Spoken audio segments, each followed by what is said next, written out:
When you need a good book and everybody does, tune in to the Book Buzz. When you need a good book and everybody does, tune in to the Book Buzz. When you need a good book and everybody does, tune in to the Book Buzz.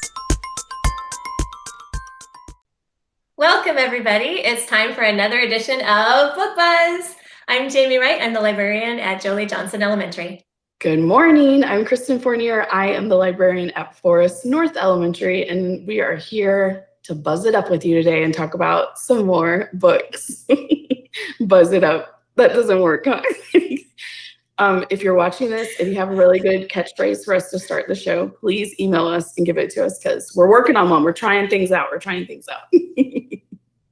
I love it. I love it so much. We are so happy talking about our books, and our first one up is The Many Colors of Harpreet Singh. And this, I love the happy cover, first of all.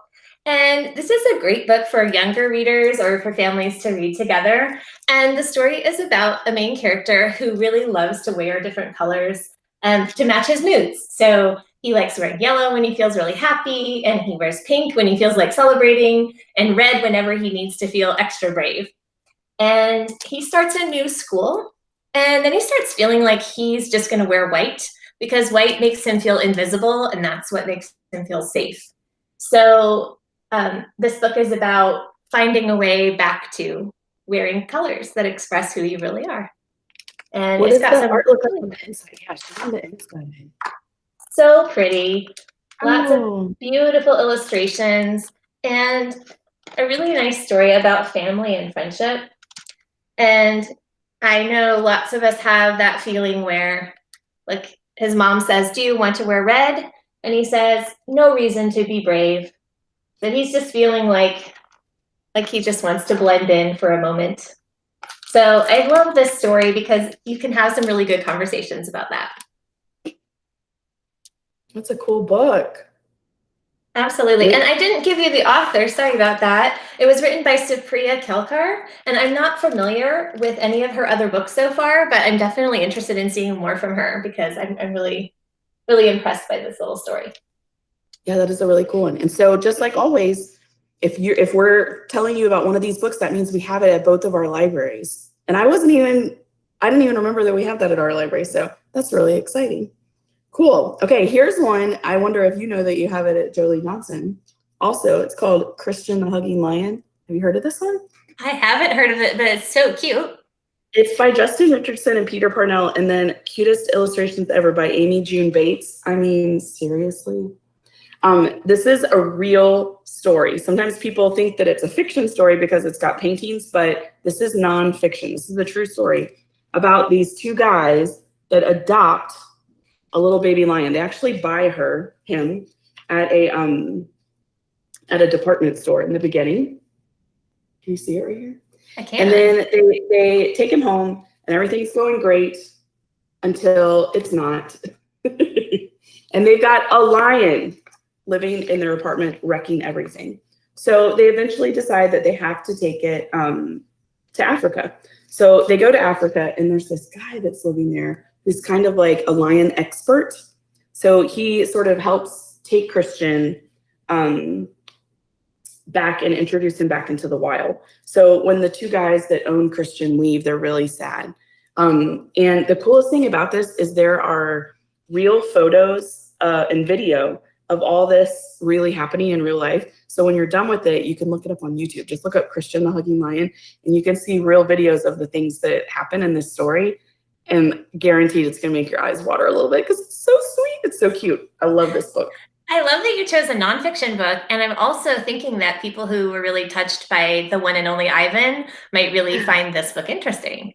That's a great connection. Yes, I think they would. It's also kind of got that connection too about sometimes animals, it's not good for us to put them into our human lives. Like they don't fit there. Like Ivan didn't fit there, Christian didn't fit there. And when they're babies, it might seem like a really good idea, but when they're giant, grown animals, it's not good for them. They're not happy, and it's not the environment for them. It's not safe for them or us. So just remind me, when we start talking about our readers in middle school, the Elliot Schrieffer, the Ape Quartet, he writes a lot about that with chimpanzees and gorillas and Each book talks about a different one, and I find that subject really interesting. So I haven't read that book, so now I need to go find that in my library and Yes, give it a look. so cute one. There's other books that are about Christian too. You could search it in the catalog and see if you have those too. You just might. Yes, absolutely. Love it, love it. I'm shifting gears from that book, but this one, Marisol McDonald Doesn't Match, is actually kind of related to the first book I shared because it also features a character who is kind of struggling to be herself. So this book was written by Monica Brown, and I like it a lot because it is told in both English and Spanish. So on this page, you can see the English text, and then the same text is over here in Spanish. So I like that a lot. I also quite like this story because she says that she just really likes to dress how she likes to dress. Like, why not wear some striped leggings and your tutu and your polka dot shirt and your headband with the bright flower on it, because maybe all those things don't match, but if they make you happy to put each of those individual things on, then they do go together. Same thing about, she eats like a peanut butter and jelly burrito, and people are like, well, that doesn't match. What are you doing? And so she starts to question it and to say, oh, okay, well, I'm going to try and match now because I guess that's just what I'm supposed to do. And that's not nearly as much fun as how she really is inside. So this is a story about figuring out if it's okay to be who you are, even if who you are is a little different than everybody else. That's cool. Tell me about, I see a sticker on the front cover too. Can we talk about that? Thank you for asking that question. This was a Pura Belpré honor book. So that's a really helpful guide for people who are looking for really quality literature by Hispanic authors. That's awesome. Yeah, anytime you guys see one of those silver stickers on a book, it means that it won an award for being the best book of the year in some way. It might be for the kind of characters it has, or the writing might be really good, or the art, or maybe it's one of the best books that came out for people that are learning just to learn how to read for the first time. But if you see a sticker on there with a medal like that, it means a whole bunch of people really liked it. True story. One time my son, I was reading to him when he was little, and he saw, we read a book together and he really, really liked it. And he said, Mom, I just think this book should have one of those stickers on it because it was so good. And he couldn't believe that it didn't have a little medal. So yeah. It's such a librarian kid thing to do. I love that. That's awesome. That's so good. Cute. What do you have for me? Like, make a little one and tape it we on there. should have. I wish we had done that. We should do that now for all books that should be a thing we do in our libraries. We should have students make awards for and just acknowledge them. I love that. I love that idea. Okay, library leaders, if you're listening, get on it. Let's do that. That's some fan art right there waiting to happen. Exactly. Speaking of, should we do our fan art for the week? We should. I love it every time. This is a piece of art by Umaima. And Umaima wrote in, she is a Forest North student. She's in 3rd grade this year. And she was a big member of our Harry Potter club last year. So she's also an amazing artist, as you can tell. And I know that she's a big fan of Ginny Weasley, as am I. So what's up, Umaima? It's good to see you. Thank you so much for writing in this beautiful art for us. We love your imagination. Thank you so much for sharing your work. This is great. I know, I love when we get fan art. If you're watching this, please send us an email or a question or a book recommendation or some art. We love it. Okay, I got another one for you. You ready? This is called Among the Hidden. And the series is called The Shadow Children. Right? Already giving you creepy vibes. It's really not that creepy, but it does have a little bit of a creepy vibe. This is written by Margaret Peterson Haddix. My famous story about Margaret Peterson Haddix is one time I was reading another book by her, and you get so sucked in and engrossed by her books that I was sitting right near my dog Grover. My dog Grover ate my flip-flop, and I didn't even notice. And I had to take him to the vet, and it cost $700. I know, it's the most expensive book reading mistake I ever made. That's a sign of a great book. Yes. So I'm mad about that, Margaret Peterson Haddix, but also thanks for the good reading experience. So make sure your flip-flops are put away when you're going to read this book. But this is a book about what if families were only allowed to have one child. And then if you had another child, you had to kind of keep them at home and act like they didn't exist. And they're called shadow children. Like they don't get to go outside to play. They don't get to go to school. They don't get to have friends. They just have to like secretly hide out in the house. And this main character, his name is Luke. He is one of the shadow children. But one day he realizes he's so cut off, he doesn't even know that there are other shadow children. But one day he sort of realizes, he sees another girl in a window and realizes I'm not the only one. And I'm going to start finding ways for us to connect and break out. We're not going to deal with this anymore. We're people. We need to get out to like everybody else. So here's Luke about to bust out of his shadow children life. And he comes up with like a kind of a dangerous, cool plan to come. So lock up your flip-flops because you're going to need it when you read this one. I am so glad you shared this one. I am a huge fan of this, and I think a lot of our students who are interested in thrillers, but not like really horror type things, but like dystopian thrillers. This book has been around for a while, but it's really, really good. It keeps you on the edge of your seat, and it really makes you appreciate your everyday life too, because I like it when Luke's older siblings are coming home from school and their mom like makes them play with him because he doesn't get to be around kids all day. And they're just like, oh, I don't want to, you know, but it's just like, oh, well, we have to feel sorry for you because you have to stay in your little cupboard, but it's not very interesting to play with him. And they want to do other things because they have these lives outside that they can. And he doesn't. Yeah, that's great. All of her series are so good. I love it. Thriller is a great word for it. Like, it's thrilling. It's hard to put it down. Like when you finish the chapter, it's also like she's queen of those cliffhangers where you're like, but I have to know. It's so hard to stick your bookmark in, but that's a good problem, I think. Yes. You definitely want to pick that book up. I have one that's not exactly a thriller. This is Go Big or Go Home by Will Hobbs. And it's mostly realistic fiction, but it has a bit of a science fiction element to it. So another thing I like about this book, and besides that genre mixing, is I like that it's set in South Dakota. It's in the Black Hills. And a lot of stories we find are set in kind of the same locations. So this is a little bit unusual. This fits pretty well for 4th and 5th grade. And Brady is a character. He's with his dad, and he's pretty independent. His dad works a lot. His uncle works a lot. And he's got this cousin who's a little bit older. So they go out and they bike and they do a lot of outdoor stuff. And his cousin is a little bit older. So he's a little bit stronger. He's a little bit faster. He wins the games that they play together. So they have some rivalry, which is an interesting, real thing. But one day, a meteorite crashes through the roof of Brady's house. I know, right?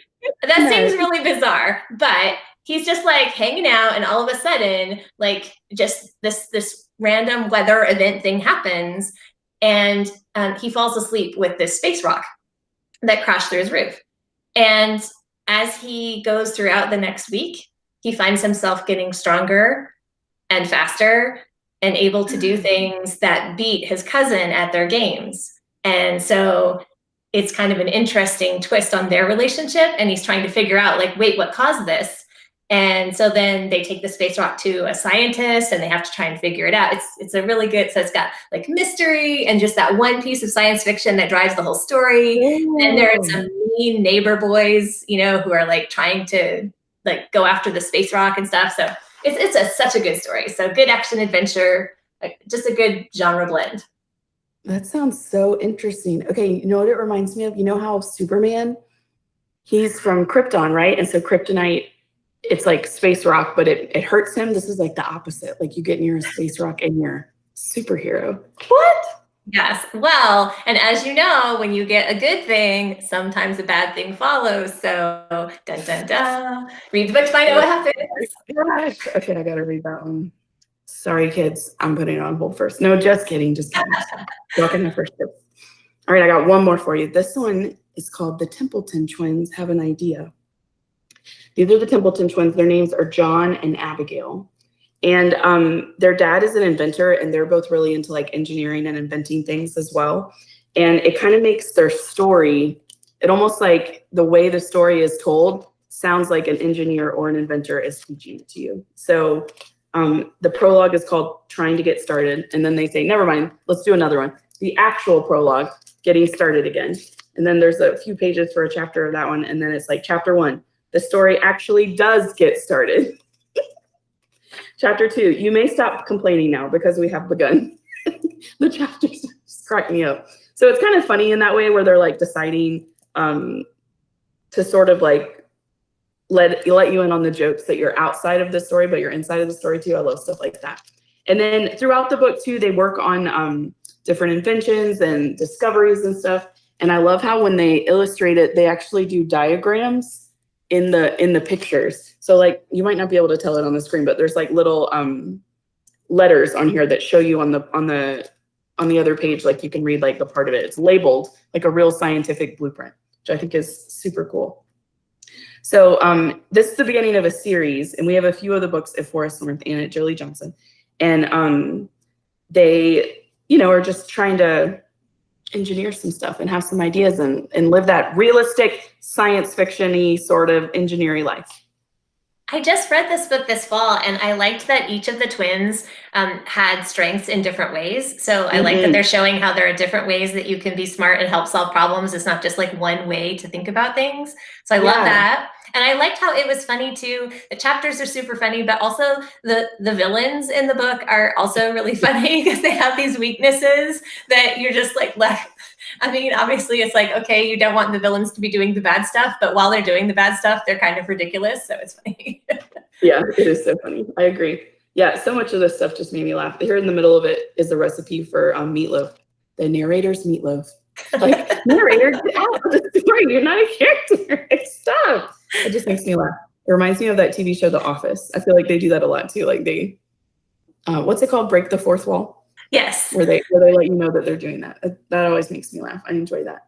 I like what you said too about John and Abigail. And isn't that true that you always need a friend like that? Like, it's good to partner up with people that are different than you because you have different strengths, and then everything's better because of it. It's like, oh, well, that's the thing you're good at. Oh, this is the thing I'm good at. I love doing that. Yes, and for any readers who really like the Mysterious Benedict Society, I feel like this is a connective book to that because they also show how each person contributes in a different way. But that book is a little bit longer, a little bit more complicated. So if you are aware of Mysterious Benedict Society and looking for another book that sits pretty well for 3rd, 4th, and 5th, I think Templeton Twins is a really good option. That's a great read-alike. You're right. This does have the same flavor as that. Also, what's the one they did a Netflix series and Jim Carrey's in it?